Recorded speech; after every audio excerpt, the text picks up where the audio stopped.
A partire dalla prossima settimana in tutti i 68 ospedali del Veneto entreranno in funzione delle postazioni di contatto, ovvero dei totem informativi attraverso i quali si potranno esprimere critiche o suggerimenti. Le postazioni realizzate sono complessivamente 200 per un costo di 80.000 euro e verranno posizionate in zone strategiche di grande passaggio in ogni ospedale.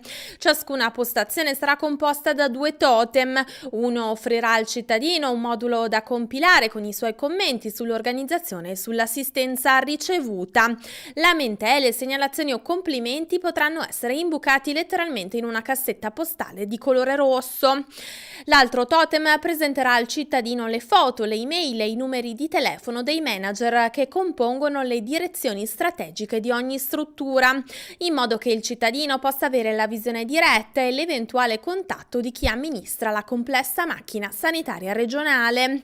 Le missive degli utenti saranno lette, come promette il presidente della regione Luca Zaia, da lui stesso e dai direttori generali delle strutture sanitarie. Poi sarò io a leggere poi le segnalazioni in maniera tale che i direttori intervengano. Chiedo solo che ci siano segnalazioni puntuali, se c'è un problema poi troveremo anche una soluzione.